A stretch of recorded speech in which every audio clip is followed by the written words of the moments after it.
She doesn't have. are live. Amen.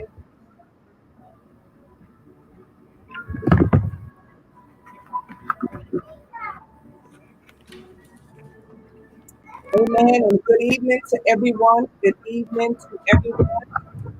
We want to thank you first and foremost for joining us tonight.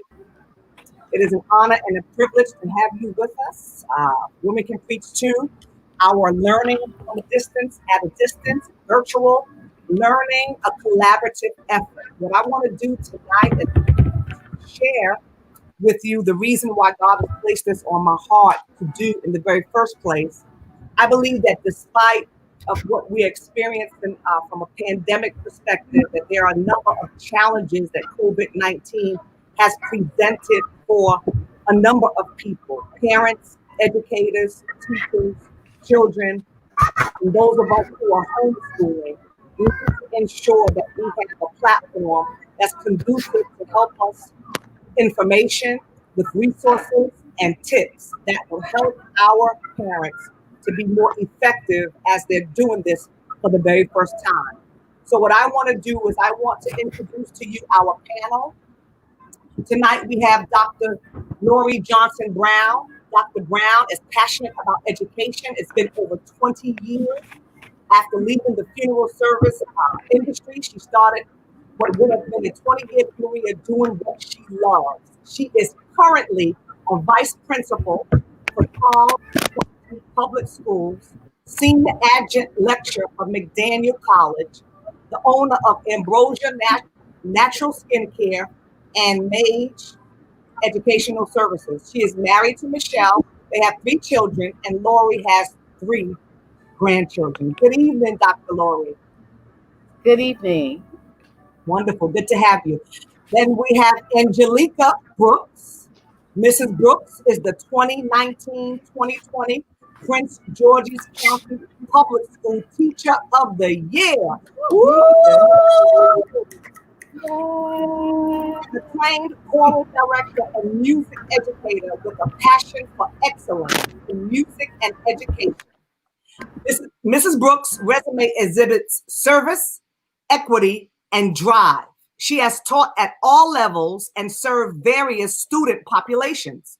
Mrs. Brooks has been honored to serve her professional community as a mentor, teacher, curriculum writer, guest conductor, and professional development presenter. Welcome, Mrs. Brooks. Hi, thank you so much for having me. It's a pleasure and an honor. Dr. Shon Stewart is a 20-year veteran K through 12 public educator with experience in elementary, middle, and high school instruction within the general and special education program. In addition, Pastor Shon Stewart has served as a campus-based leader and currently the middle school special education coordinator. He has public, private, and charter school leadership experience. He's not just an educator, but he is a practitioner of instruction, and every decision that he makes changes the trajectory of life. Welcome, Shon Stewart. Thank you so much. Right, good to have you.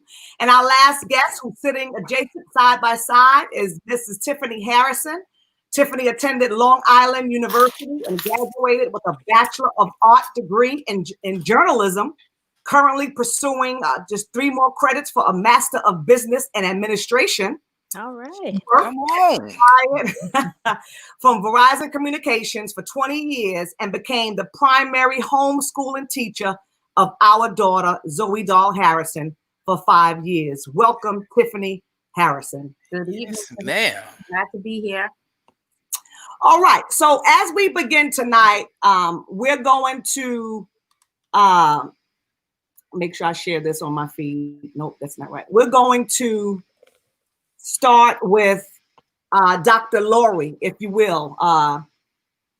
That's all right. We'll start with Dr. Laurie tonight. If you will, Dr. Laurie, can you please tell us, where are you in this quarantine as assistant principal? Where are you personally and educationally?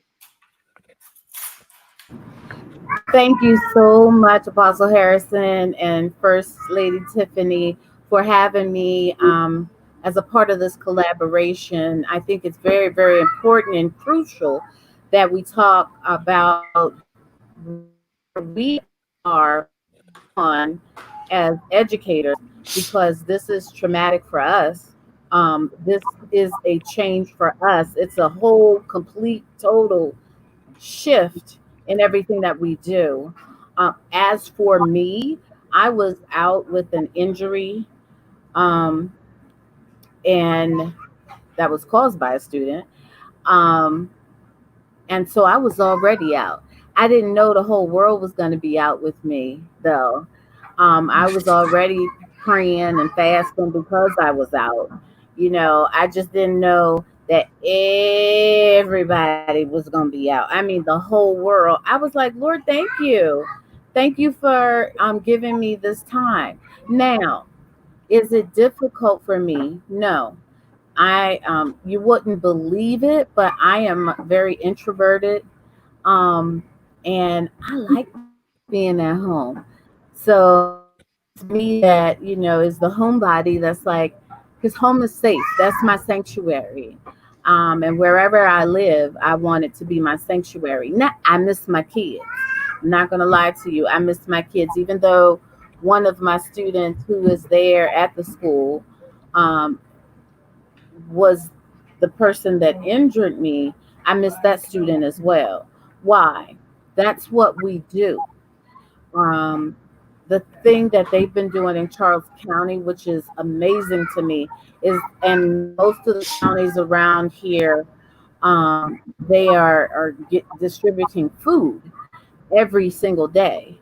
They're distributing food so that our kids can eat, and it's amazing to see. And now they're doing distributing hot food, and I think the thing that is so crucial for me personally, I got in trouble a number of years ago when I was first a vice principal, many years ago.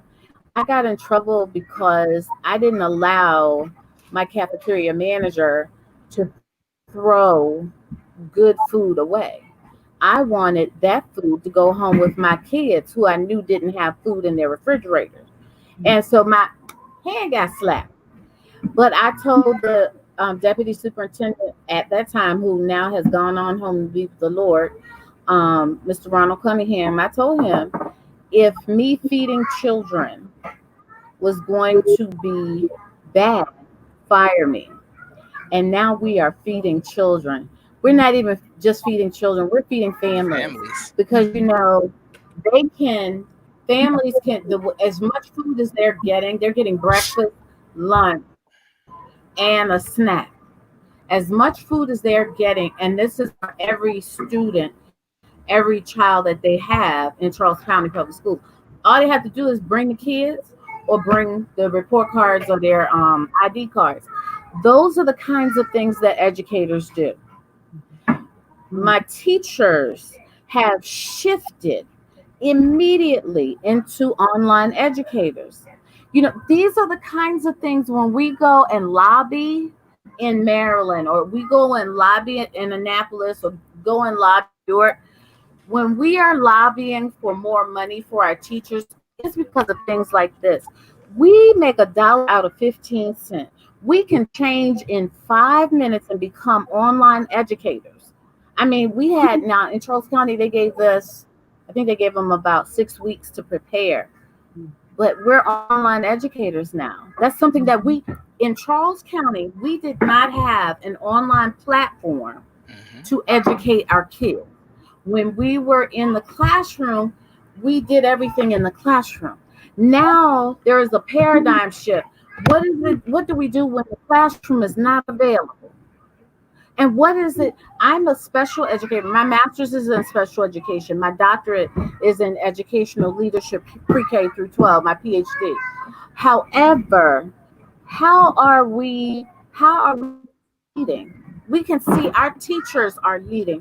Our administrators are leading. Even the people in central office are having to lead because they're having to create packets for people who don't have the access to the internet. internet. Those are the kinds of things educators do. And as for me, I am glad that the whole world now can see what we do, because in other parts of the world we are lauded as the amazing teachers and amazing educators that we are in other countries. But a prophet cannot find someone to like and love them in our own community. And oftentimes we don't get liked and loved in our own community. Now parents can see what we do. Administrators can see what we do. And I'm an administrator. I already knew what my teachers did. That's why I celebrate them so much. And now everyone, government, can see what teachers do. Now on television, I hear them talking about us in a more positive sense. The lady, the education secretary, is now having to speak about public education in a more positive sense. Yeah. Because now you can't say just the homeschool teacher or the church school teacher did this. Every teacher had to do this. Every teacher in every district right now that has online learning had to do this. And they had to do it at a drop of a dime. That's what educators do. So that's where I am. Awesome. Thank you so very much. Angelica? Hi. So yeah, very much a lot of what Dr. Laura was saying definitely resounds here in Prince George's County. We are also feeding our children. We're now doing breakfast, lunch, and dinner for our students in Prince George's County. And we also took off the report card restriction because there were parents who didn't want to endanger their children by bringing them out in public. So they were like, my children are not with me. It is just me. I have my ID, and we are feeding those families. We also did a huge technology push in Prince George's County. As far as distributing technology. So students were given Chromebooks from K through 12 so that they would be able to adapt to distance learning, which was, an all hands on deck project here in Prince George's County. I'm really proud of all the work that had gone into making sure that students have access. And while not all students may have that access, many of them do that did not have access before. They also created a partnership with Comcast and Verizon to allow students to be able to access the internet, because what good is a Chromebook without the internet? Exactly. So this county has been great in providing those opportunities for not just our students, but our teachers as well, because not every teacher had internet at home. Many teachers had to leave their laptops at school, because originally we were told that we were going to be back in 2 weeks. Yeah. So many teachers only brought home things that they would only need for like 2 weeks, and then now going on 2 months, 2.5 months of distance learning, we've had to adjust and adapt very quickly without a bailout. And we've been very successful in doing so. And it's one of those times where I am proud to call myself an educator, because not only are we being appreciated for what we do by parents, because they're now having to step in and fill those shoes, but it also gives credence to our necessity because we are essential. Yeah. It's like many times when people think of essential workers, they don't think of teachers. No. But teaching is the profession that creates all others. That's right. That is correct. We are indeed essential. And there is no better time than now to demonstrate how essential we are. And I'm just proud of teachers all across the world that had to adapt and create and innovate and be strategic and, put together and learn how to do online teaching. It was difficult. Well, it was kind of difficult for me I will be honest. I did have a lot of digital aspects of my classroom already put into place. I was already doing things like Google Classroom, Music First, Sight Reading Factory, Note Flight. We were Right, already right. using a lot of those apps, Smart Music, for them to practice their music at home, and to do sight reading at home, and to do all of that. But it was hard to replicate the musical experience when we were together. It's nothing like being in an ensemble where what comes from the heart reaches the heart, but not just one heart, many hearts. Mm-hmm. So my heart connecting to theirs, their hearts connecting to mine, and their hearts connecting to each other through the music. So it was difficult to kind of replicate that experience, but we have done 2 virtual choir projects that are still in post-production. I can't wait till they're done. And I'm also giving them options to be their own musician. So students have been able to do project-based learning lessons where they get to create their own choral concert, pick a theme. What songs would you choose? They are, I'm allowing them to do assignments on like a cappella and choir grid, where they get to pick their favorite song and not just sing the lead, but they also have to sing the background voices. So they have to be the soprano, alto, tenor to their favorite songs. I'm giving them projects where they get to conduct a song that we've already done, but they can't just keep the time. You have to cue in your imaginary tenors, cue in your imaginary altos. You know what I mean? Make the choir get louder, make the choir get softer. How would you do that? So a lot of these different ways to still engage students in having authentic musical experiences in a virtual world has been very enlightening and engaging for the students. And it allows them to grow in their musicianship outside of the classroom. Because even if they decide they don't want to do music in college, and that's fine, they've developed a lifelong appreciation and a lifelong learning for music and music education. Because they could be tomorrow's lawmakers. They could be tomorrow's lobbyists that will fight in the trenches for music education because they were given opportunities like this. They'll want to see those opportunities for their children as well. And it's also interesting being a mother to my own child while still, having to prepare lessons for my students. Because, I teach high school and my son is 4. And so it's been interesting. Teaching a 4-year-old. I haven't taught elementary in many years. And so I very much have to put on a show for him. Let's make this a game. Let's play the game where we write our name. Let's do the game where we color in the lines. Let's do the game where we count the pieces. Come on, let's count together, Oh, he loves that. But it's exhausting. I tell you what, I don't care what you say about Austin. The world now knows why you are the 2019-2020 Teacher of the Year. Yeah. Thank you. We are honored to have you. Thank you so much. Oh my God. Do it. Yes, ma'am. I want to stop and say that I'm excited about the experiences. Ms. Brooks has clearly identified, even though some of the work that she's talking about is cellular into the singular thinking of her classroom for choir, but the skills that she's teaching in problem solving, conducting, that's math, that's theory, that's problem solving, being able to convert a quarter note to a whole note, being able to read a scale, all of that's math, being able to do chord progression and then be able to determine the key change. All of that's problem solving, that's higher order thinking, that's comprehension. I also agree with her that we are essential workers. The first teacher a student ever has is their parents, just that of the witness of Tiffany in her instruction with Zoe doll. That is the first teacher a kid will ever have.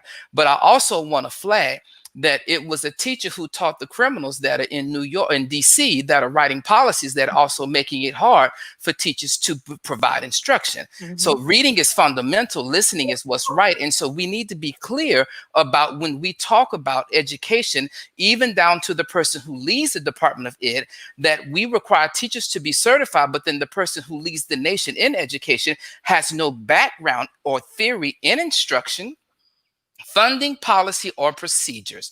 And so to that end, this is why we find that you can be misnamed for watching birds in a park and then get the police called, or you can be murdered by an officer with their knee on your neck, or you can be found criminal for kneeling at a football game for the very same thing that we're saying is wrong. But then if we were to really attach all of this, this is attached to funding, policy, and people who make decisions. And the people that make the decisions forget that it was a teacher who taught them reading, arithmetic, or mathematics, depending on where you're from. And so it was those of us who taught. And to be very honest, there are a couple of them that's sitting up there, Dr. Brown. If we were to really be ratchet, if we were to do an evaluation and do an FIE, and we would find that there's some disabilities sitting in Congress that have named themselves like the Grim Reaper, so we have people that have disabilities that are undiagnosed in Congress. And so I want to name that in Texas, from the great state of Texas, that we have had to do what every person in the nation has done. We've had to shift on the dime from the platform of being in class to direct instruction to an online of platform. I work for a charter school named KIB. I work in special ed for the Houston region. And so we literally had to develop IEP programs that actually spoke to the specialization for special ed. So when we look at a general ed kid is able to access the general ed content with ease within the general ed classroom.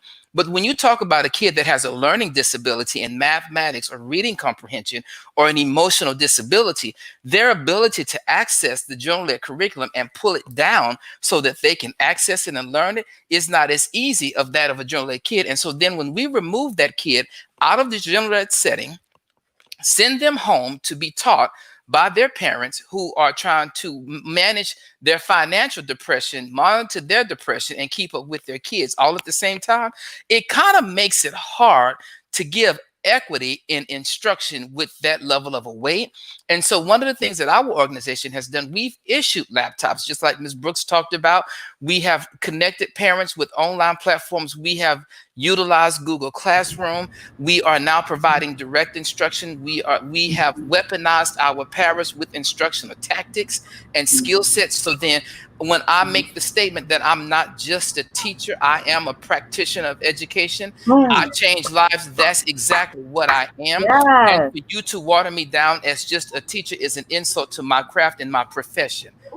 So what we will not tolerate is that whether it's the building manager, the maintenance worker, the cafeteria worker, the bus driver, all of those people are essential.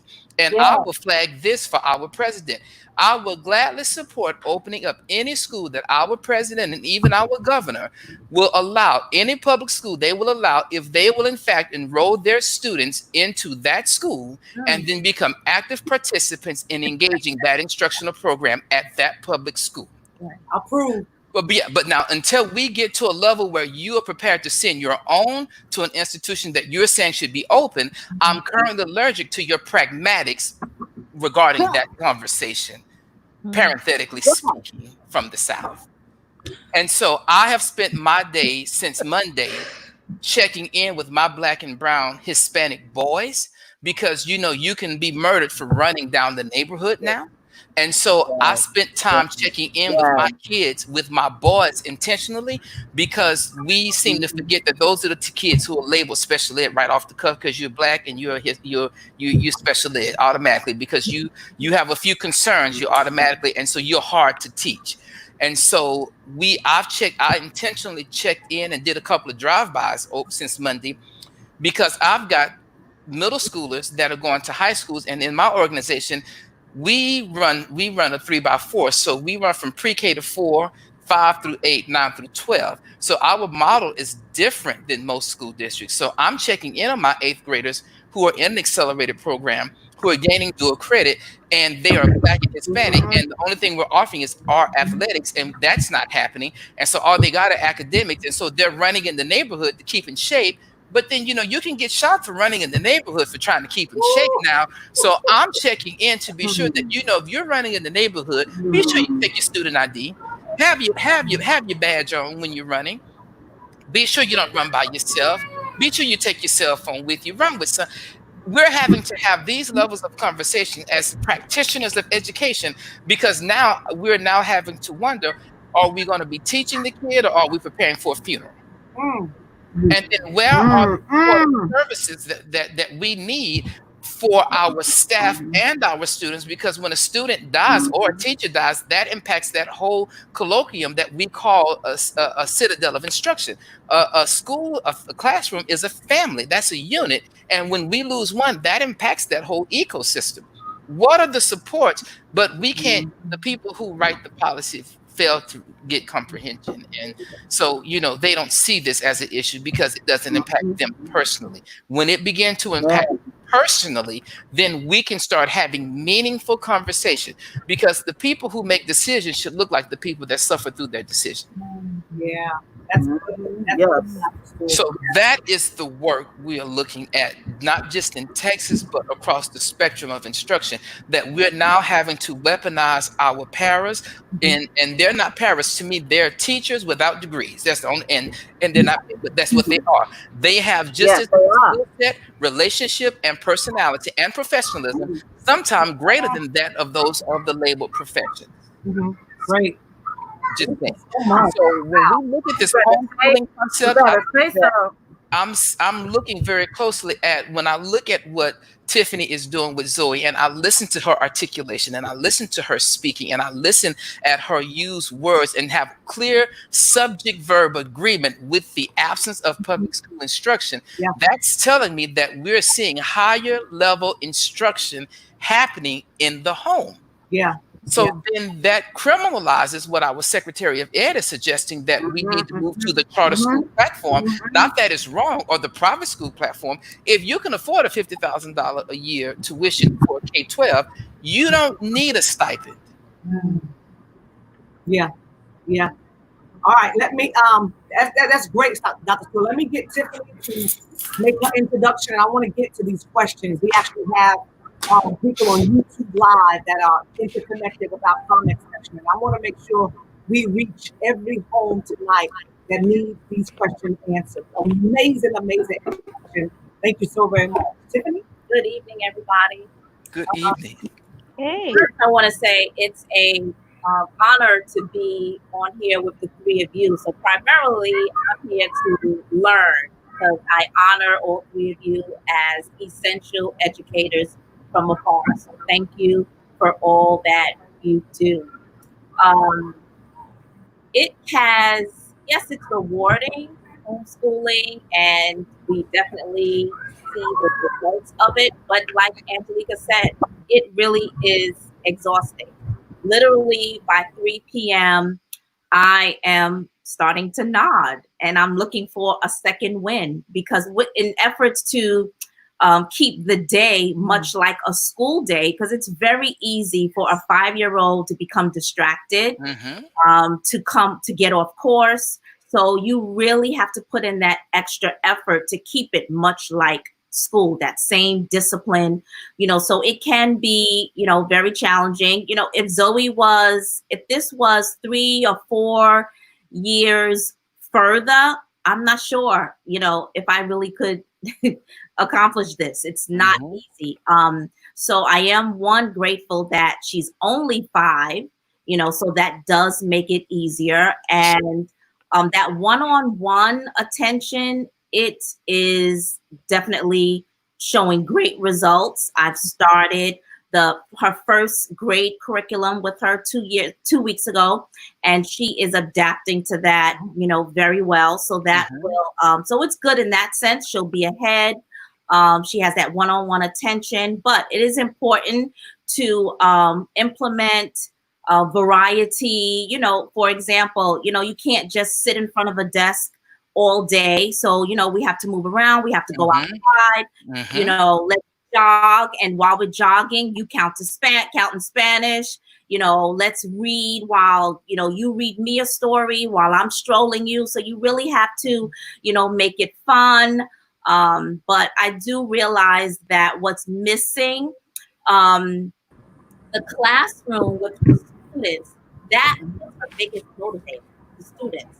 It gave her a challenge. So now we have we play games and stuff because you can't always be Team Harrison. She wants to be her own person. She wants to experience winning, that she did it on her own. So you have to be, a challenge, for her. So the students, I realized, did that because she is a natural competitor. I'm not sure where she got that from. Really? She is a natural, competitor. So she looks for that challenges, and it's really important that we now shift and, make sure we stick that way.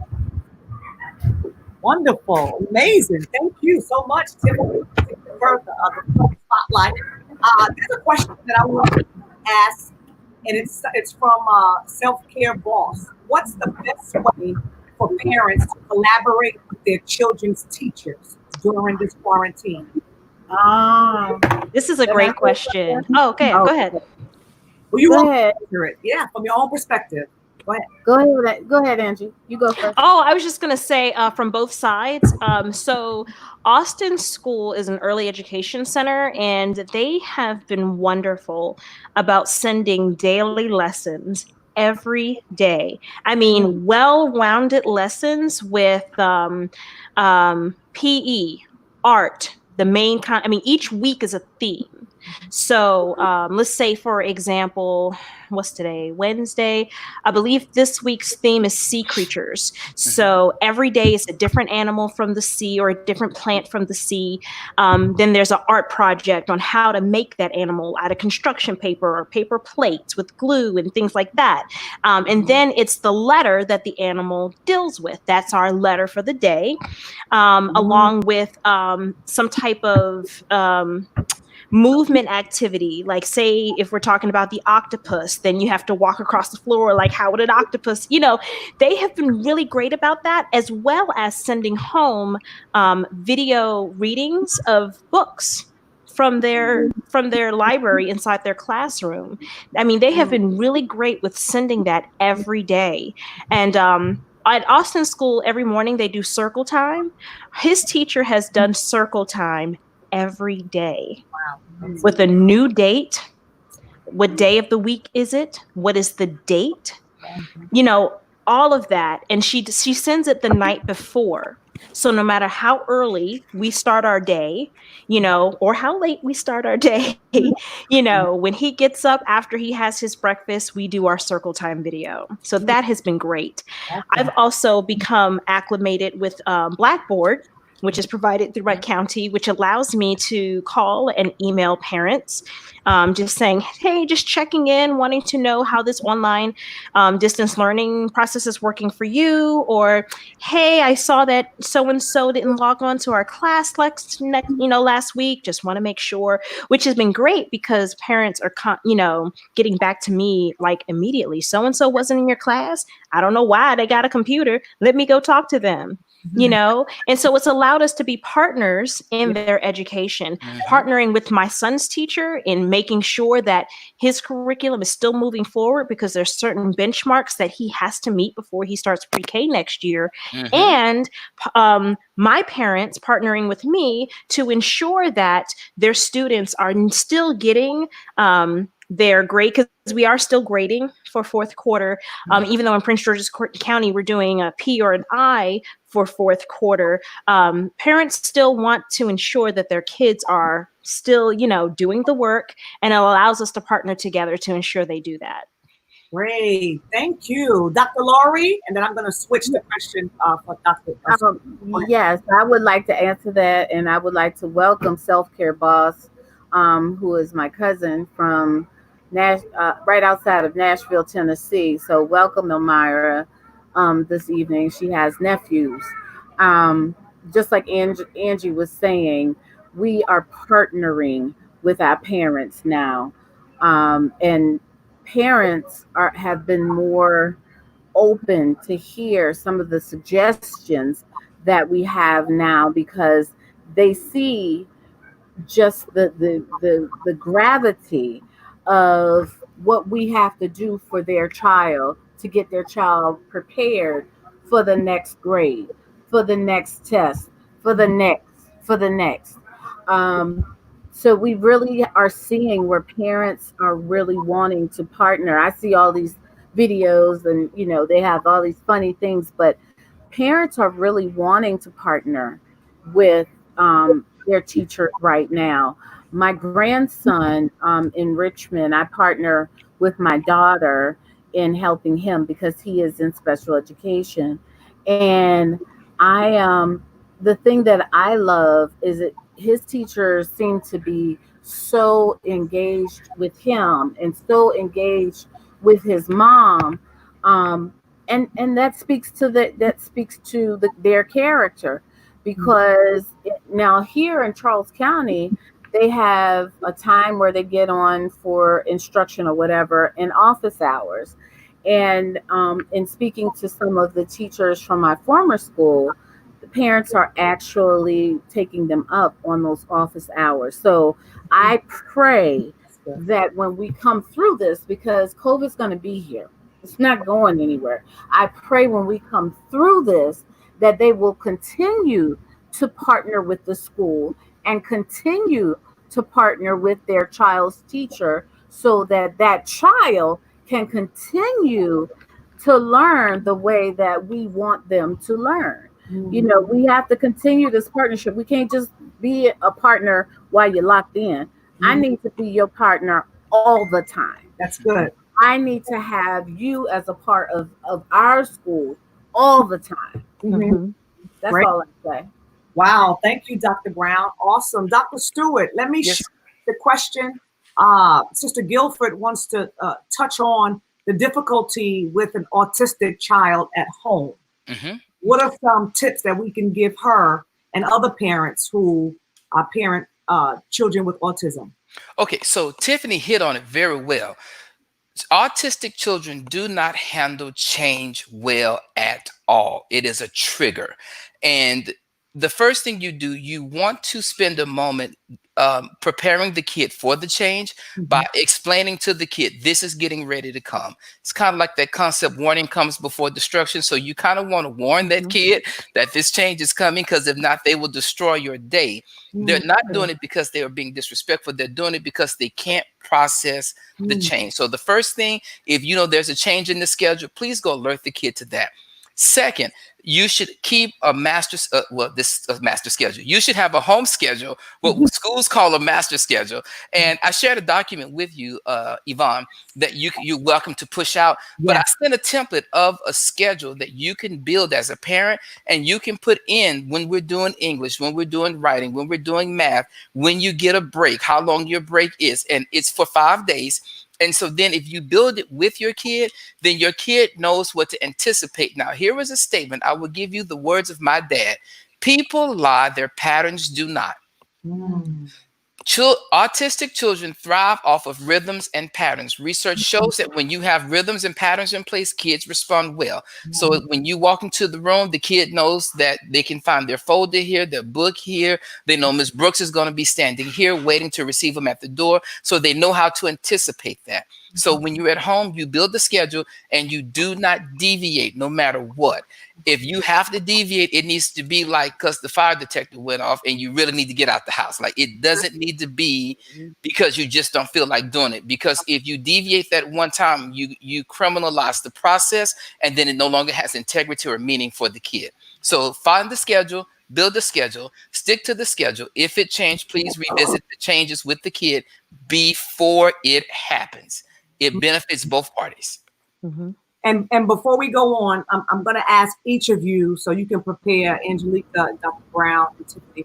I want to ask each of you to give your own respective tips for those parents at home, if you will. But before I do that, if you're watching tonight and you are a parent and you need this Google document that Dr. Stewart is talking about, if you would drop your email, if you don't want to drop it publicly, I understand that. You can email Yvonne Harrison 1202 at gmail.com. I'll put that in the screen quickly, but Yvonne Harrison 1202 at gmail.com. And we will make sure that any documentations I received too from Dr. Stewart, specifically because I asked him, I can send that information out to you. He has a daily schedule, a daily plan, daily routine, and all sorts of information and tips that can help you as you're homeschooling your child. So again, drop your email and or send me an email.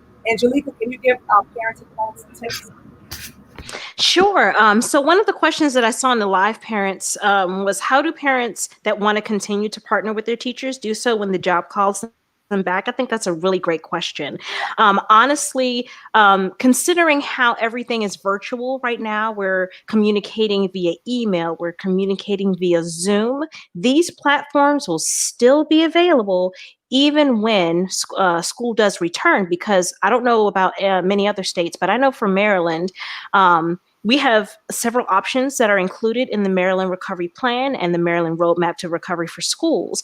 And a lot of that involves not being face to face for much of our teaching. We're talking about going in maybe once a week, maybe twice a week, depending on which level you teach. So these virtual options will definitely still be available to you. I know for myself, I'm sure there are many other teachers in the county as well. We send out weekly emails to parents, letting them know, hey, this is what we're learning this week. This is the deadlines that are coming up. Please encourage your child to work on these projects. If you have any questions, feel free to email me, So, and if you're a parent that doesn't get that communication from your teacher, feel free to reach out. Yeah. Hey, just want to know how I can help little Tommy work on the concepts that you guys are going to be learning this week. If you could share with me what those things are so that I can reinforce at home. Yes. Excellent. Wonderful. Pastor, Yvonne, may I just piggyback on one thing? I think also, if the way you all learned Algebra 1 in 1993 and 95, and when you all were in high school, is not the way we teach it now. So it is very possible you could help your child with their homework and it be completely wrong. So I want to encourage every parent, every partner, reach out to your teachers, text them, email them, use the Google Classroom. Ask them to send you an exemplar, meaning an answer sheet, where they actually work the problem out, even down to the way we teach writing. Be sure you get something in writing so you can follow along, so you can see what we're looking for, because sometimes we're not asking you to solve all the way to the end. We're asking you to solve to the middle, find that answer, and go to the next question. So we're looking for higher order thinking, not if you can solve. And so I just want to point to that when we in this partnership, if you could help, but just know your child's anger could lead to your tyranny, because it is really wrong. So I would encourage everyone, please connect with the teachers. Be sure to, especially if your child is special ed, I can't stress enough, that partnership is important to your child's success. Wonderful. Yeah. Brown? The question again was, can you repeat the question? Just any tips that you want to give to some of the parents who are at home. Okay. I first would like to welcome my cousin Coretta Lofton from New Kent County, who is watching. She has two young kings two young princes right now, that she is raising. And her mom was the first person that I knew in my life that homeschooled. My cousin Marion was homeschooling back in the late 70s and early 80s. And people thought it was crazy, but she homeschooled her kids for a number of years. And when she brought them to go to the public school, they were so smart that they had to move those children up a bit and put them in accelerated. So I'm so grateful to have her on here, noting that her mom is really, really helping her because she works in the healthcare field.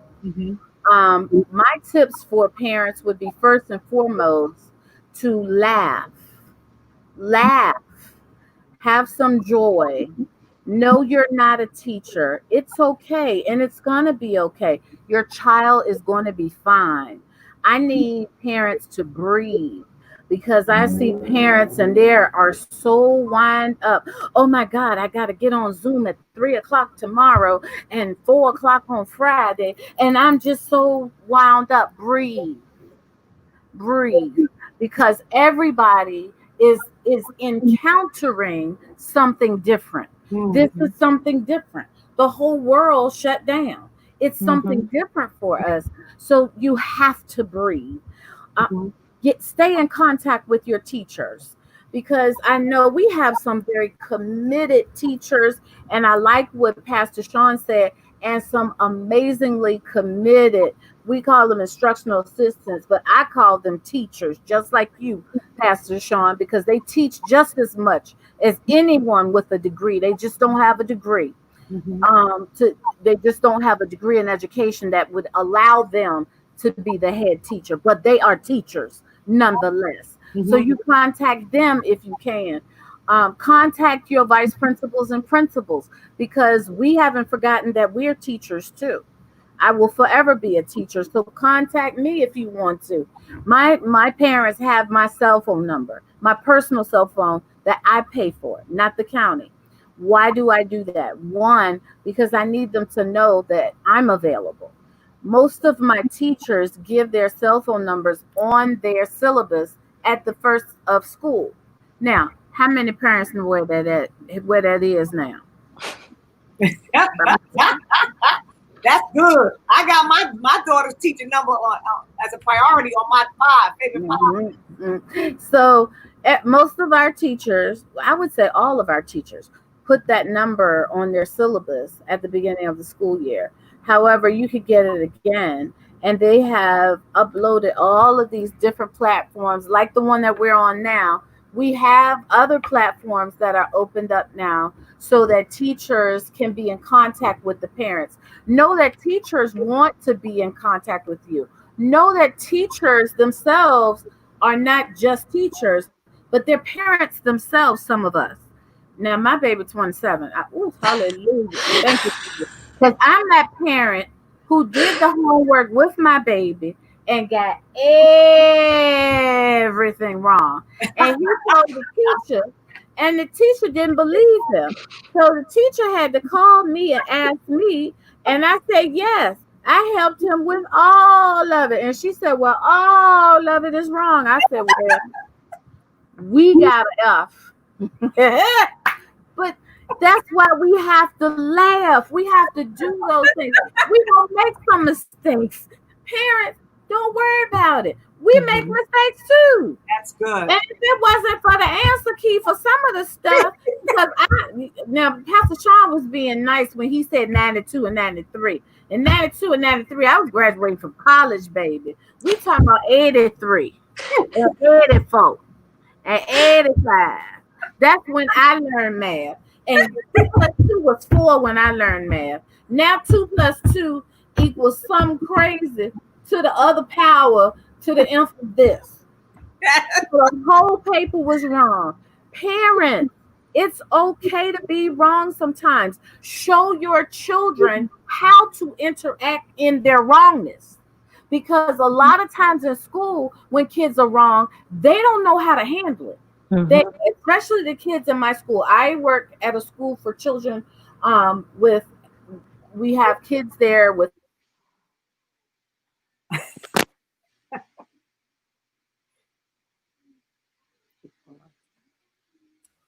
The audience, by the way, while Dr. Laurie is paused, is loving her honesty. I guess the Bible says all types of disabilities, but I also have children. Oh, there we go. As Pastor Shon earlier, he made a statement earlier of the overrepresentation of African Americans in special education. And of course, 90% of my kids in my program are African American. And a lot of them are not emotionally disabled. Well, I say a few of them now, because now we have been able to identify those kids that are really emotionally disabled. But there are some kids that are just, they're not ADD, they're not ADHD, they just be AD because they have not been taught anything. Mm-hmm. They have Mm-hmm. not they have Mm-hmm. not been Mm-hmm. taught Mm-hmm. how to deal with when they get something wrong. They Mm-hmm. have not been taught how to deal with the fact that everybody doesn't win. There's a first place, a second place, however many places, but everybody doesn't win. And we have a Mhm. generation of young people who think they're entitled to stuff. There So is that mom and word. dad, so mama and daddy, teach them while they're at home that they're not entitled, that they have to work for things. And laugh at that too. Because you're gonna see what your child does. Your child get mad, woo, as a hornet, and throw stuff in the floor because they're not getting stuff right. And I'm talking about not just kids at my school, because Mm-hmm. my kids at my school come from the others, from the regular school, as we call it that. They from the real school. So they're actually acting like that out there. So this is a time where you can teach them how to feel, teach them Yeah, how to have emotions, that's teach good. them how to fail. I tell my teachers all the time. I talk to my teachers all the time, and I tell them I failed my teacher's math test, that Praxis math. I failed it 4 times until I passed it to get my Praxis so I could get my certification. Mm-hmm. I failed it 4 times, but I knew how to fail and I knew how to get up and try it and do it again. Teach your kids that. Teach Now your that's a kids skill. Teach your kids that. If you can't teach that stuff that they're trying to give you to teach on that paper and on the board, blackboard and all them boards and stuff that we are working on right now, on the Zooms and the ups and the downs, teach them how to be present in the moment, because oftentimes their brain, just like yours and mine, is everywhere else but where it needs to be. Yeah, So that's why they miss but they miss critical and crucial information, and then they get labeled because they miss the information. They everywhere. My brain is everywhere. yeah. I'm ADHD to the nth degree, and I know it. As an adult, I know it, Mhm. and I'm not taking the medicine. Well, we can tell, I miss it. Doc, we appreciate you. Listen, the audience loves your authenticity and your transparency. The Bible says you shall know the truth, and the truth will set you free. And I think you set yourself free too. But Might I piggyback off of Dr. Laurie as well? yes, So resilience is definitely important for your students, for your children to have, like a very important skill for them to have. And Austin will tell you when we play games, he goes, "Mommy, you always win." I was like, "No, you just have to learn how to beat me." So that's a very important skill to have. But if you notice that your child is having issues with matters of resilience, also look at some other issues that may have surfaced since we've been out. Maybe a loss in appetite, yeah, loss in interest Mm-hmm. of things that they used to like to do. I've noticed that I have had to drag Austin to come outside because he, for some reason, he doesn't want to go outside anymore. I have to like force him sometimes to just take a walk or to go outside and ride his bike. His desire for fruit, he loves fruits and vegetables, but like his favorite fruits, he doesn't really want to eat them anymore. And he's also having difficulties bouncing back, that Mm-hmm. resilience factor that we were Mm-hmm. talking about. And so I'm being transparent because I want other parents to know that it's okay too, to yeah, reach out to your pediatrician and to see if perhaps these are just some early signs of depression and anxiety that may have onset yeah, by them being separated yeah, from their classmates, from their teachers, Mm-hmm. and from their normal way of life. And these things, if we don't point them out and recognize them early, they can manifest into bigger issues.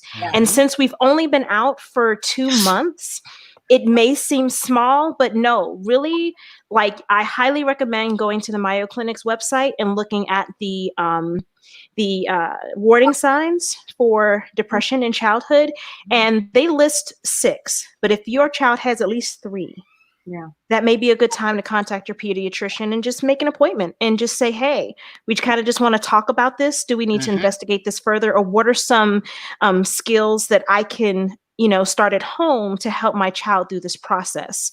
Because like I was saying before, how his teacher sends the videos, at first he didn't even want to watch them. He didn't even want to see his teacher on the screen. Yeah. He would walk away. And I knew it was because, not that he didn't want to engage in the lesson, but he was sad. He was sad that I see my teacher through this screen, but I can't sit with her. I don't see the rest of my friends. He had a class Zoom with all of his classmates, and he looked at all of them for about 5 seconds and got up. Wow. Got up from the call. He just walked away, started playing with his toys. And that's when I was like, okay, we need to reach out to somebody and just see if there's something else we could be doing to help him during this time, because we do not know when they will return to the classroom. And we also know that even when they do return to the classroom, it will not be the same as it was before. Our world has changed for the foreseeable future and changed completely. And imagine how hard that is for us as adults who have a clear understanding of what's going on. For children, it's one day the world got sick and everything stopped. Yeah. That's good, Angie. Wow. Hold that point, Angelica, because the next question was, how do you monitor your child's mental health? Look for signs of depression. And you touched on that, but I want you to hold that thought. Dr. Stewart, I want you to engage with that as well. I want to spend a little bit of time there, but I want Tiffany to give her homeschooling tips, and then we'll come back to that question, and then we have a few other questions. If we can try to keep our questions limited to about 1.5 minutes, I think we can get all these questions in, because the people are really engaging. So we'll come back to that depression question and how to look for monitor signs in our children's mental health. Your tips. Okay, so what I've found was most important is routine. So we basically do a 9 a.m. to 3 p.m. schedule. So it's also important to have a designated area where is for homeschooling. So, don't get into, okay, well, we're going to do math in bed today, or, we're just going to lounge around and then we'll do a little bit of spelling. I think it's important. I tried even for Zoe to still wear her uniform. That didn't go over too well, but at least she still gets dressed, And then we have a designated area where you sit down at a desk, and this is what, we're going to do. Now, sometimes I have to redirect her, and, I see what the teacher had told us, Zoe gets it done, but she'll be sitting there and we're doing math, and she'll say, can I go check on my baby? My baby is crying. Can I go check on this? Or can I have a snack? So as long as you get back to, I try not to, make it a strict environment, but in order to get things done, it's important to do the same thing every day at the same time in the same area. We go outside every day, even if it's raining. You have to put on your rain gear. If you were at school, you would have your umbrella, your boots, and all that. So it's important to still do those things. Now, Zoe's school uses Class Dojo. So, and the teacher, I love that. Yes, her teacher. No, she do dojo all night though. I just got a dojo just now, but go ahead. Almost over in a couple of weeks. So, usually she will send for the week. She doesn't send every day, but she'll send the work for the week on Saturday or Sunday. And then every day we have to go into Class Dojo. It even starts with their little rules or their pledge. It's not a pledge allegiance, but it's like a rules that they do every morning. So they start with that. And then they also do Zoom. So her teacher does Zoom only on Mondays, but then like the Spanish teacher, the art teacher, the PE teacher, they all have another day. Now I found with going with the Zoom with her teacher now, compared to in the beginning, Zoe's not as interested in having the Zoom with the teacher. In the beginning, she loved it, but now, she's not, after about 25 minutes, she's had enough. And then I have to kind of push her through for the entire hour, because I think it's still important to have that communication with her teacher. But outside of that, and even now, I was very surprised. She told us the other day that she didn't want to go back to the classroom. So I'm okay with that, because me too. First grade, pay me money. I'm okay with that, because I had already had in my mind to homeschool her for the first grade, because I just I think it's too soon to go back in the classroom. And then all the stipulations, I have to worry about if my child's keeping on a mask, and I just don't see how it's possible to be 6 feet apart in a classroom. The schools are not that big. There's only 15 kids in her class. How are they all going to practice social distancing? So I just rather not be bothered with it. So, routine, still, get up in the morning, have them excited, get dressed. You're not going to school, but we're just going downstairs, but then we're going outside. And, routine is the greatest tip I could give. Awesome, Tiffany. Thank you. Okay, so let's go back to monitoring a child's mental health. Now, also keep this in mind, facilitators, that the parents at home don't really have what's necessary, or let's say the necessary tools to really, figure all this thing out. So can you help us along those guidelines? I mean, some of us don't know what happens during a day at school and what their child is experiencing. So what can we look for at home if their mood changes or other stuff? So the first thing I will say is, when we look at this conversation, we need to address a couple of things. Number one, children will show their emotions before they speak them. So you will see the change before you hear the change. Okay. And Ms. Brooks spoke very clearly to it. Her son lost interest in his favorite fruit. The pattern changes. And so when the pattern changed, the kid changed. And so your truth is in the pattern that the kid sets. Now, I'm going to say something. When I was an administrator at a high school, I had in my office an ugly, hideous chair. And it was the cussing chair. And it was a no penalty chair. And a kid could come sit in that chair for 5 minutes and tell me how he hate the teacher, he hate the school, he hate me because I'm fat and bald headed. It could be all of that. And I was okay with it, because in that chair, he could say whatever they wanted to, and there was no penalty, because I needed to hear their heart. And so I'm saying that, even though it's laughable, but believe it or not, I found out a lot about depression when you were having sex, while you were smoking weed, that you were at school hungry because your mom got arrested for doing some things at night, or she was riding dirty, or dad is in jail and grandma is on her way from work and she couldn't get you. So that chair gives me an opportunity to hear the heart of the kid. And a lot of times we miss hearing the heart because we're listening to respond. We're so quick to respond because we want to correct our kids, because we want them to do what's right. But sometimes they need to just have a place to say that it's too much. It's getting on my nerves. I don't feel like doing math, or I don't want to do Zoom because it makes me upset because I can't touch my teacher. I can't get my hug. I can't high five. I can't run with my friends. Putting up a Zoom of all my friends reminds me that we will never be back together again for a while. So when we look at what we're doing, we're pushing in one vein forward for academic success. But don't forget, academic success without a kid is still student failure. So we have to be inclusive of the kid, that we listen to, that we hear their hearts. Kids, if you give them a space and you tell them, you can tell me what you want. And it was serious. I had a stopwatch. You had 5 minutes. At 5 minutes and 1 second, I generated 2 sheets of paper.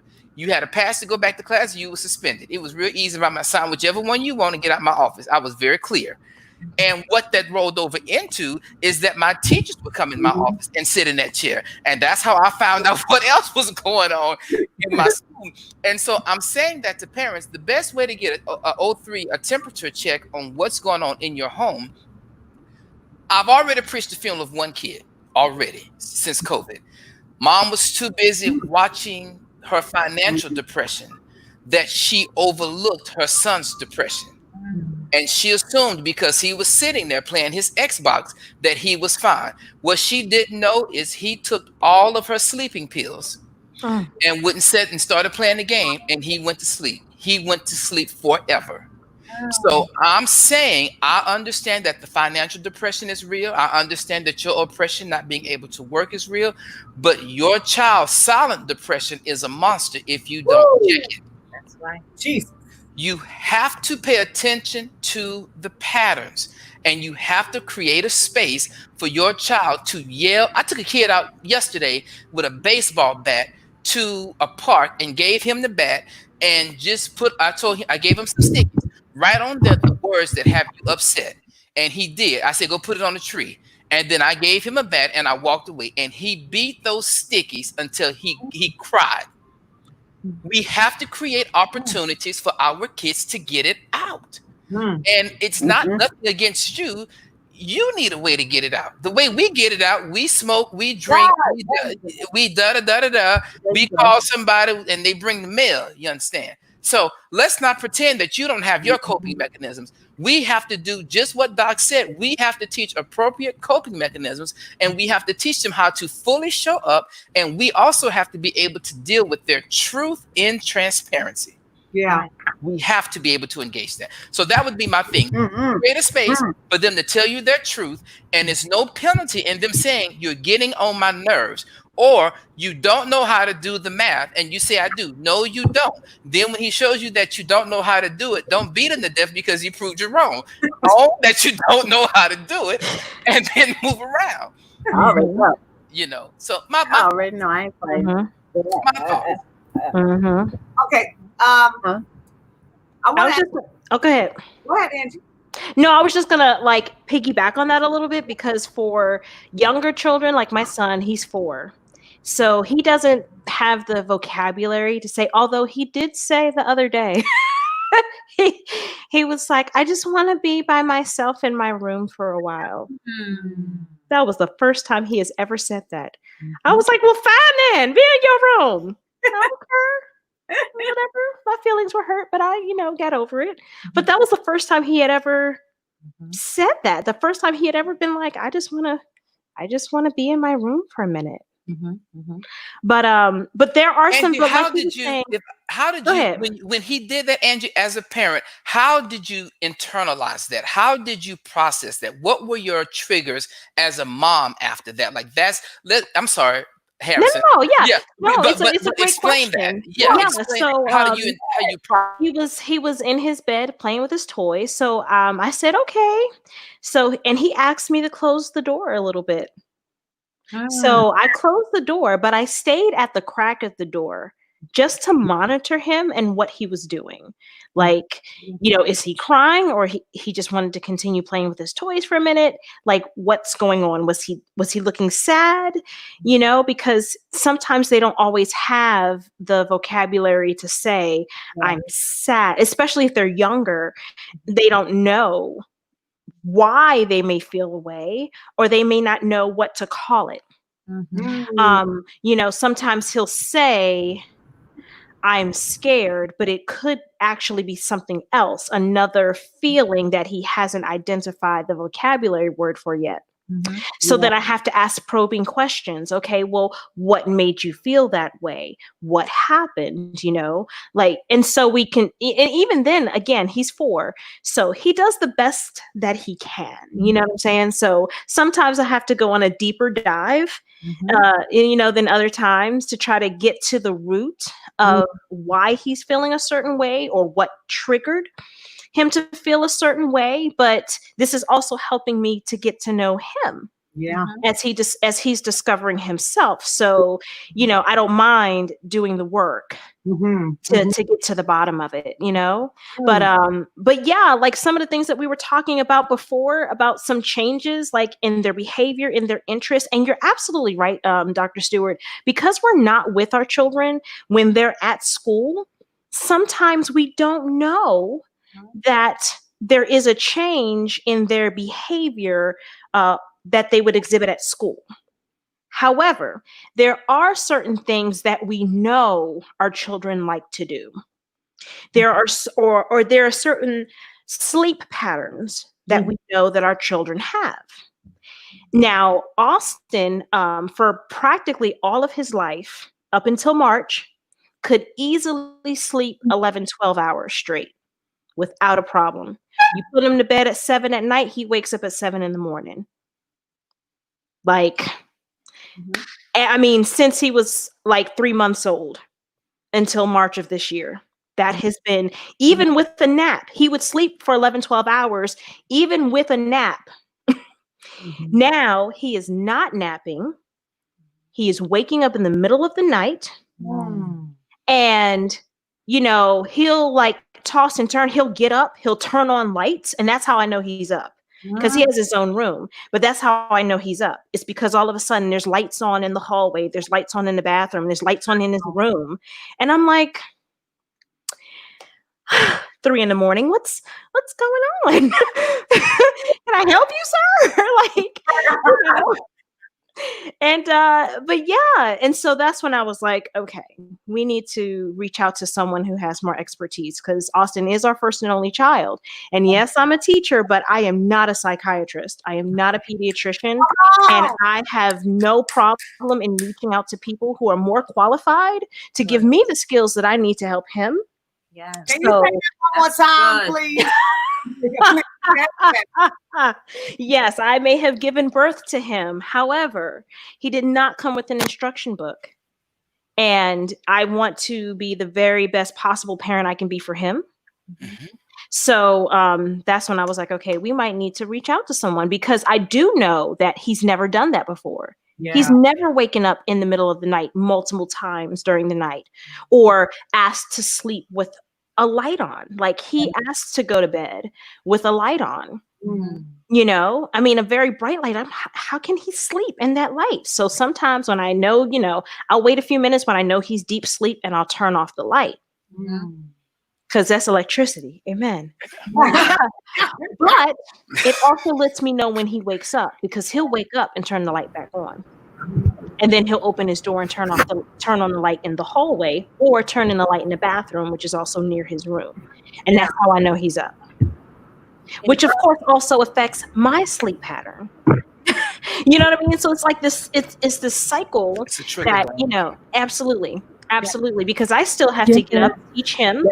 Plus, you know, once he goes to bed, that's when I have the opportunity to work on my lesson plans, to do my videos, to do my demonstration lessons. Because, you know, with this lovely honor that I've been given as being Teacher of the Year, I still do demo lessons, I still do conferences, I still do interviews, I still do all of these things once he's gone to bed. So, you know, but, you know, ministry starts at home. And I just want to make sure that he's okay. Had that wonderful, experience. Angie. I want to let Tiffany give an experience. Dr. Brown, I'm going to put up Lady Priscilla's quote. I think it's a great quote. I want you to exegete that for us. Just share with us what she stated. I'm going to let Tiffany go first. I'm going to put her quote up on the screen, and then I want to talk about Lady Priscilla. She's a phenomenal teacher in the state of New York, in New York City. So thank you so much, Lady, for your input. Tiffany? Angelica, when you brought up Austin waking up in the middle of the night, early April, we had that experience. Zoe, she sleeps in her own room, and she woke up in the middle of the night crying and said that she was afraid. And when we asked her, you know, what were you afraid of? She said that we are all going to die because we're not wearing masks. Oh my gosh. That just... Yeah, she had a dream. She had overheard, because we usually don't watch the news with her around, but she had overheard CNN talking about COVID-19. You know, here we were trying to keep her from hearing about it. You know, the teacher mentioned it, but she just said, you know, the schools are being cleaned and, you know, keep it. She's 5. So she it, you know, for a 5-year-old. So we thought it was best to not watch the news in front of her, but she must have overheard CNN, and she literally that night she went to sleep. She dreamt about it. It was like a nightmare for her. And she woke up and she said, but you go to the store and you don't buy any masks. You're not wearing a mask. This is early April. So we made sure we did all of that. And now, when she asks why isn't she back at school or why can't we go to certain stores, only ShopRite we could go to, she doesn't go in the stores. We just don't take her in the stores. But so what we chose to explain to her is that everywhere, all of the stores, the schools are being cleaned. So it takes a long time for all of those places to be clean. So we just have to, stay home until then. And we had to deal with it like that. But it's very scary. That is interesting. What's really cool too is that Sesame Street actually had a special. Sesame Street and CNN partnered together, and they actually did a COVID-19 special a few weeks ago. Mm-hmm. And up until that special, I had been calling it The Sickness. That I explained it to Austin that, there are people who are getting sick. And so in order to protect ourselves and to protect other people, we have to wear masks. Well, my sweet little 4-year-old, he has a collection of Marvel's masks. So he would see me grab my mask to say, go to the grocery store. And mind you, I never invited him to come with me. He just saw me get my mask and he figured, oh, where are we going? So he would put on one of his Marvel masks and capes. Wow. And go, I'm ready, mommy. And I'm like, oh, baby, no, bless your heart. No. These are masks that go around our mouths to protect other people from our germs, so that we don't get each other's germs, so people don't get sick. Yeah. So he understood, okay, people are getting sick, so we have to put these things around our mouth. Yeah. But it still wasn't connecting to him. What does that mean? I can't go anywhere. I don't feel sick. And I have a collection of masks. I don't understand. So we did watch that special with him, and he watched it for a few minutes and then got up and started playing again and came back and then, got up again. But I think he's starting to understand that until people get better or until we know how to cure it or we get more tests, this is the way things are going to be. Now, the crazy thing about kids listening to TV is that he also heard that places were reopening. Wow. And then he heard Mama say that the sickness is getting better because people are getting better. People aren't dying as much. So he goes, well, Mama said people are feeling better. And the TV said that places are reopening. So I'm going to go to school and I'm going to have picture day tomorrow. So I'm going to need to have a nice outfit, Mommy. And I'm going to need to get a haircut. And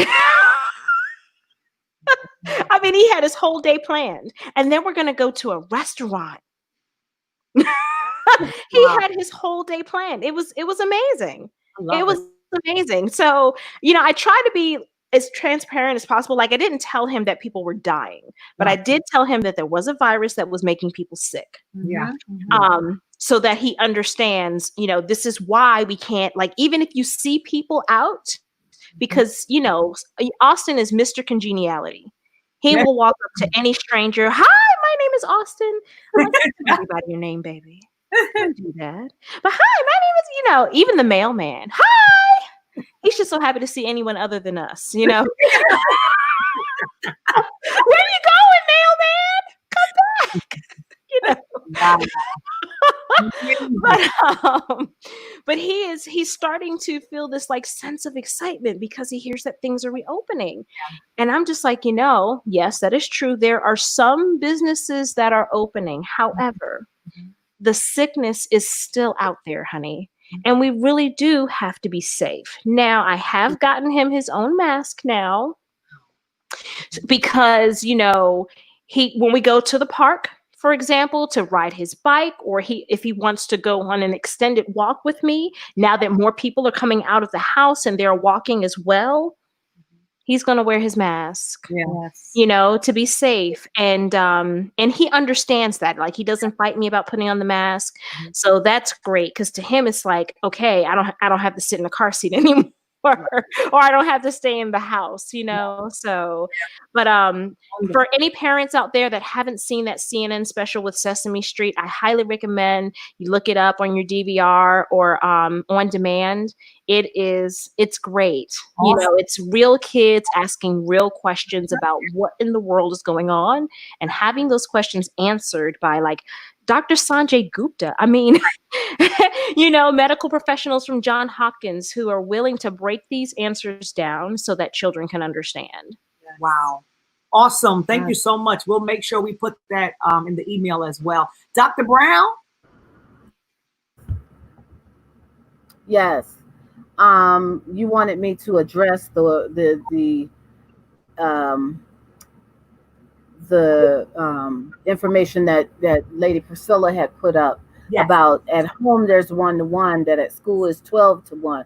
I don't know where she said. Well, that must be the private school, because we 28 and 32-to-1 at my school. So when she said 12-to-1, and that, I was like, well, that's good. That's real good, because we 32, 35, 28-to-1. Wow. To one. Yeah, but talk to the concept that she was trying to make behind it. Well, I'm trying to. It went away, so I can't find it. It was the stimulation of the instruction. It was overwhelming because it was one-on-one. I think that's where she's leading you, Dr. Brown. Oh, okay. One-on-one for our kids, a lot of times, especially for kids that aren't struggling, the kids that are going to get it are going to get it anyway. It doesn't matter. The kids that are struggling, that might be hard for them to get that one-on-one, especially when you're doing it with your mom and them.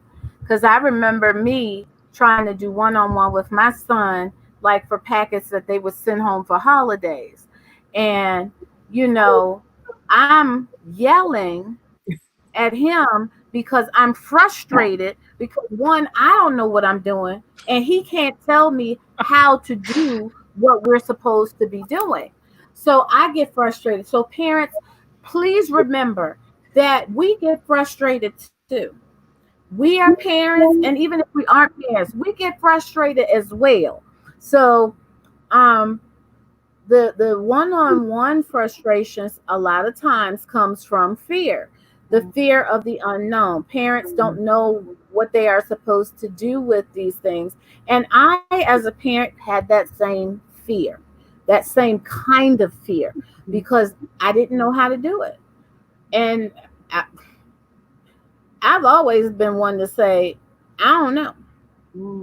I'm going to find out, but I don't know. My high school math teacher always said, you might not know the answer, but you just take your time and work your way to a solution. And that's what I would give for those ratios and what's going on with the student. I want to go back to one thing that you all were talking about. You were talking about the emotional piece of this. For all of us, y'all know PTSD is very real because I suffer from it. Anxiety is very real because I suffer. Well, I live with it. I won't say suffer. I live with it. Mm-hmm. Those things are going to be not only in our kids, but in our parents. Yeah. Parents, don't just find somebody for your child to talk to. You find somebody to talk to, because this is a lot. That's good. I've had my therapist for 2 decades. I've had a therapist. I've had the one I have now for 14 years. You got to get somebody that you can talk to so that you are at a place where you are healthy enough for your kids to listen, so you can even see the things that Angie was talking about. Because if your stuff is so loud, you won't be able to hear your child crying out for help. So get some help yourself. Good, Doc. So that you can get some help for your kids. Yeah. Because our kids are going to need some help. We're going to need some help. I can't speak for y'all, but I know I'm going to need some help. Well, I ain't going back. I'm retiring. So bless y'all. Bless y'all. Support. I'm retired. Yvonne, I I'm want to gonna also do tag something this different. Don't you? for us, if I may. Of course. Your pastors are nothing more than spiritual leaders. That's, They are ordained. They yeah, are consecrated. They are not professionally licensed to provide therapy. That's good, sir. And Christian therapy is Bible-based therapy. But true therapy is when you go and visit with someone that you can discuss your innermost, deepest, darkest secrets with, and they are professional, certified, licensed, and they're licensed to help you navigate that storm. And they answer to a professional organization that if that conversation travels, there is a way for you to legally address it. That if it becomes the church announcements, it's kind of hard to address it that way. So I want to encourage everybody, especially those of us who are blood brought believers. Your pastor is a great sounding board, but even I, as a pastor, I have to go check in with somebody because I need to be sure that all the people in my head agree. That's good. Because in the morning when I get up, the people are yelling in my Good. head. They- James. I don't agree. and I have to drink my cup of be nice to humans in the morning before I get to the conversation of dealing with work. And so I want to say you can be saved, Christian, sanctified, and need a therapist. And just Amen. because you need a therapist don't mean you need a pill. Amen. Pills do not always solve problems. Pills can at times create new addictions or new problems. So I'm going to say you've got to get in my prayer view days, we would say you have to get butt naked and just deal with what it is. So you just gonna have to go and get out there and deal with what it is. And as much as I hate to say this, COVID-19 is uncovering a lot of us because it's forcing us to deal with the things we've been running from because there's no longer a reprieve to go to work and hide from it. That's good. Mm-hmm. Yeah. Mm-hmm. That is awesome. That's So good. I want to, this is a great conversation. We may have to do a part 2, guys. I'm sensing that we're going to have to do a part 2. I think the audience loves it. But I have to ask this question and I want all of you to respond. So please be conscientious of, there's so many other people responding as well. So we're approaching the end of the school year, correct? And some of our states and governors has made it clear that we are not returning to school for this remainder of the academic year.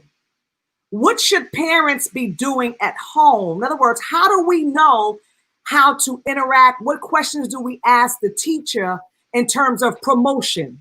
Or if our child is being promoted to the next grade, what are some questions that we can ask? How can we ask them? Because I have spoken to a lot of people who just feel like their children have dropped behind because of this online learning, and they don't really know how to approach the teacher. So what would you suggest for the parents at home now that we're approaching the end of the school year in terms of matriculation? What questions should we be asking? Mm-hmm.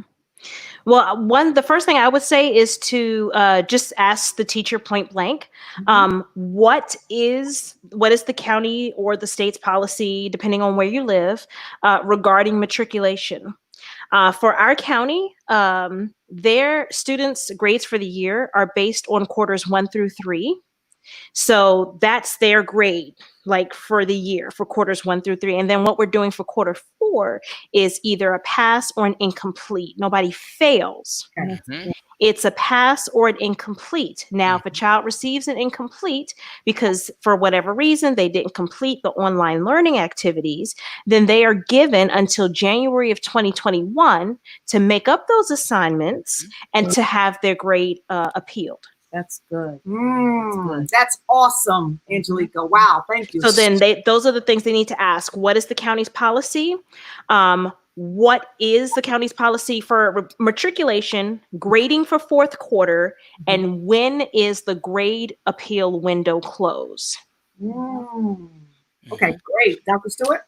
I will also encourage you. So when we look at promotional standards, we need to look at a couple of things. Ms. Brooks hammered it very clearly. I just want to push a little further. I want you to Google your school district and then at the end put promotional standards. Okay, because then that'll take you exactly to the grading policy that is in place, that was presented to you in your in your student handbook at the beginning of the year that we probably don't read, that you just checked the box and sent and said you read it and kept going. That thing there, that I'm not talking about you. I'm talking about the other person that person, and so that you didn't read it. And so here is what you need to know. School boards have had to amend the grading policy because COVID is in place. So kind of like what Ms. Brooks is saying, is that you have to go look and see what the promotional standards are. Teachers know, but go look at the policy, because the policy makes no mistake. People do. The policy makes no mistake. What is written is what we're governed by. Most school districts have used the last report card issued, because remember, promotion isn't based on one grading cycle. Promotion is cumulative. It's based on the whole academic year. And so, yes, your child might have shown levels of regression, but that minor aggression is not compromise of the whole big picture of academic success. So we have to look at that in a cumulative way, not just in that isolated grading cycle. So look at the last report card. Be sure the last report card has all of the grades on it. Then go look and see what your district or what your school, your county is issuing as a final reporting cycle, grading report, however they're issuing the grades. Get a copy of that, and then from there you can determine. Now, to be very clear, one of the drawbacks of having people who do not know policy and education in leadership is that we get to pockets like this where they're unable to lead. So the reason most states and counties are unable to give you clarity is because the people who should be giving governance is unable to do so. So when we look, and I want to hammer something else, if your child is special ed, then you should be having an IEP meeting somewhere along the way to talk about how your kid is progressing in their goals and in their objectives. We should be looking at that. Especially if your kid is in going to high school, you definitely need to look at that when it comes to credits and graduation plans, because credits will determine if your kid goes to a 4-year university or to a 2-year university. The last thing you want to look at, especially on the high school side, you need to evaluate that transcript. You need to have a meeting with that kid's counselor. You need to know what that transcript is saying, and you need to be clear about what it means to you as a parent and what that means to your child, because those two things are key. And I think that would get you there. COVID did not create a fair playing game, and we didn't have policies in place to address a pandemic that did not exist per se for academics. However, we did have funding in place to address that thing anyway, so that doesn't matter. So if we would just kind of stick to those things, check for your grading policy, check what promotional standards are. And to be very clear, Tiffany and Yvonne, you're going to see where a lot of kids are promoted and you're going to feel like your child has regressed. Remember, that's not just to that one grading cycle. That's based off of your child's academic performance the whole academic year. Yeah. And we will be coming back early next year. One of the things that you will start seeing happening, school districts are adopting school calendars. They're coming back earlier. They haven't decided if they're going to be in the building, out the building, because kind of like what you and Tiffany have decided, if you elect not to send your kid to school, what then is the district's responsibility to educationally support your child? And the district has to get clear about that, because what we're not talking about, every kid that's absent from a chair, that's money absent from your budget. So we need to be clear about when we make that decision about it's safe to open up schools and open up churches. Again, we can open up when you send your children to participate in the very systems you're telling us to open. Right. That's right. Wow. Another question. Oh, awesome. So is it a fair assessment? And I don't want to, assume that some kids will have to do summer school. Is that something that they're talking about? Yeah. In my county is already offering virtual summer school. Like that's already etched in stone. They're going to be rolling that out really soon. So that is an option here in Maryland. In Texas, Texas is its own country. So each individual school district has its own policy per se. Our Commission of Education has kind of mandated that we have some extended school year supports. Each school district has the independent ability to design how that flows out. So you will probably start seeing that information come out. I'm an advocate for special ed. Parents, if your child is special ed, You need to go back and have an IEP meeting to document what that's going to look like. You need to be clear about what that looks like for your kids. Just because, and let me be clear, you can, if a school district is not offering summer school, at that point, it's nothing more than a parent request. But if a school district is offering summer school and you want your child to engage, again, it is a request, but it is the district's decision to engage in that. So I just want to be clear about that. Yes, the district can offer it, but if they don't determine that your kid academically qualifies, at that point, we have to go with data, and data does drive decisions at that point. Got it. So Lady P made a good point. The kids would have missed 5.5 months of school. I think that's a significant amount of time for them to lose. Are we just supposed to? I disagree. Okay, tell me why. Because when does, if unless you're going to school year round, that rule will apply. But you have to remember the school year stops at a certain date. The summer doesn't count. So even though the kid would show some regression in her day count, if this was school year round, she would be on to something. But administratively speaking, that just doesn't fly in any aspect of academic policy or accountability. Got it. I want to ask Tiffany, what are your plans as a homeschool teacher to do with Zoe within the next couple of weeks, being that school is ending? So if the teacher emailed us saying that school is ending on June 11th, are you done teaching her on June 11th? Okay, so the core subjects, there's 2 more weeks.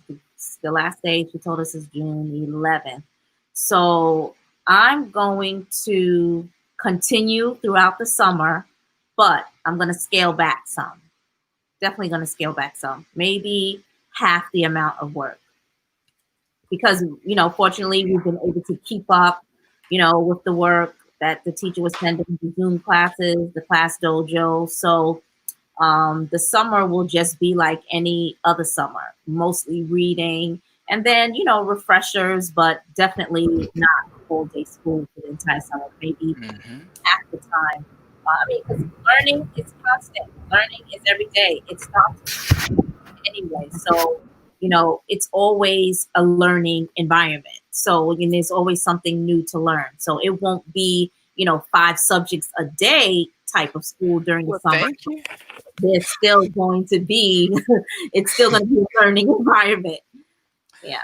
Especially since, although, parents are doing the best that they can, but it's still not, the school structure. So it's been easy anyway for a 5-year-old, it's, I haven't deviated too much from the schedule at school, but it's still, still easier. So she doesn't need the entire summer off. Okay, great.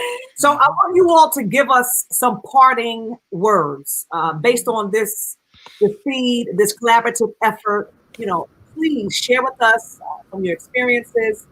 And before you do that, I want to save Dr. Brown for last. I want to say publicly, when I asked her to do this feed, she was literally just released from the hospital.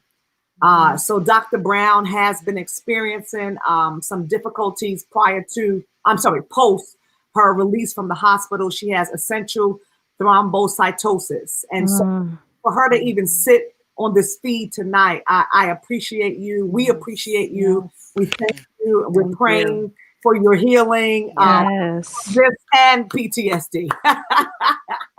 We love you so much. And so she'll speak last, but please, Angelica, Dr. Stewart, Tiffany, and then we'll go to Dr. Brown. Thank you to everyone for tuning in. We will look forward to another part 2 after I speak with my panelists offline. But please. Sure. Just really quickly, be kind to yourself. Take it one day at a time. This is new for all of us. And last but not least, I know it's a cliche, but it really is true. We really will get through this together. Awesome. Thank you so much, Angelica. Wonderful. For me, I just would like to encourage everyone to dial back, take a moment and just stop. I literally yesterday introduced some students to Wild E. Coyote and Roadrunner yesterday. And I even had them watching Tom and Jerry. And in watching Tom and Jerry, they literally laughed and they was like, "You used to watch this kind of stuff? They're not talking, but they're communicating."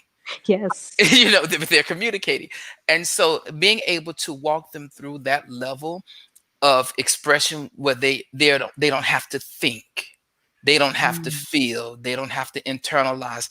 Everything doesn't have to be an immediate response. Every now and again, we need to do the stupid stuff. Go make Rice Krispie treats, go bake a Yes. cake, go cut the yard, go to the park, after everybody's left, get outside and hand wash the car the old fashioned way, and spend some time talking to your kids about their heartfelt issues, because that's what you need to know. Yeah, Doc. That's what we need to know, Good. because then that will help you figure out what it is you need to deal with at home. That's right. Wow. I want to encourage the parents and even some grandparents that are doing the Wow. homeschooling Yeah. to just take your time. There's no rush.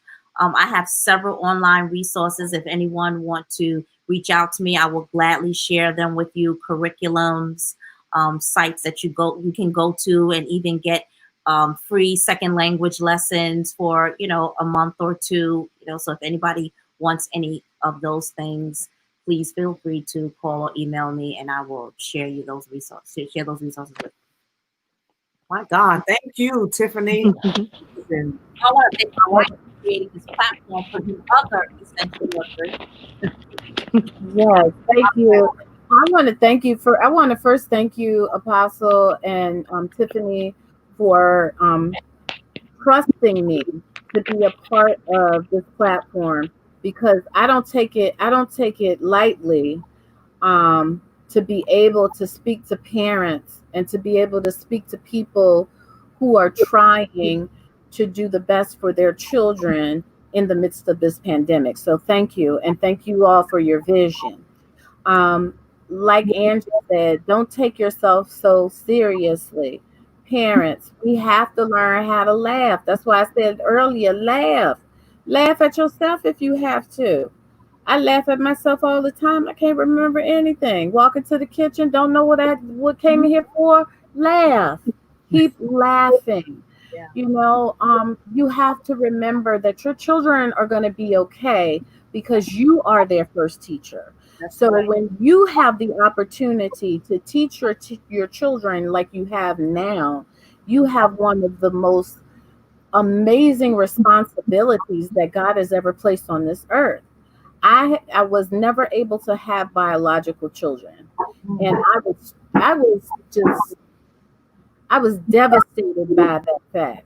However, I was able to adopt three of the most amazing young people, and also other kids that call me mom, and to be the mother of my church. So God had other plans for me. Remember, parents, God may have other plans for you as well. God may be doing something new in a new way. God may be talking to you saying, hey, you need to homeschool your child because your child needs you. Sometimes, most of the time, we saw our children more than they saw their parents, because Yes. we had them for 6 hours a day. And when they got home, they went to basketball, baseball, wrestling. They had to go to the field hockey, and they had to go here. They had to go there. They had to do this, and they had to do that. So now you have real opportunity to understand, boom, if your child is in need of seeing somebody for mental health, or if your child is in need for some special ed services, and you're at a place now where little nuck is struggling. But the teacher had been trying to tell you that. Now you can see it, but you're struggling because you don't know how to teach him because he's struggling. So don't worry about that. Talk to the teachers. Be proactive rather than reactive. Tell them to give you some strategies. There are digital resources out there coming out of the wazoo. Use some of them. They will help you. They will help you. They will help you. And remember, Love on your child. Yeah. This season is different for all of us. I'm up in my therapy sessions because this season is different for all of us. Remember that. Please remember to take care of yourself. Self care, parents, is very important. Allow your child to have a self care routine. Yeah. Come up with some mindfulness moments for you and your child where you all can breathe, or you can just sit quietly and meditate on the things for the day. You have to have those pieces. I was of the understanding back in the day. It was like, oh no, I can't do this. But mindfulness is, oh, if I didn't have mindfulness, I'm crazy already. But if I didn't have mindfulness, I would be crazier. Wow. So you have to give that to your child as well, Yeah. because they need to know how to do these things to get them through what they're getting through. That's right. They're trying to get through not seeing their friends. They're trying to get through, I can't go to the store. They're trying to get through the same things. They're little human beings. Yeah. Don't forget that. That's right. Thank Don't you. forget that. Thank you all so very much. Listen, have a peaceful evening. The Lord bless and keep you. The Lord make his face shine on you and be gracious to you. May the Lord turn his face toward you and give you peace. Thank you so very much, Thank you, Panelist. guys. Have a great night. Thank you. Thank you. Right.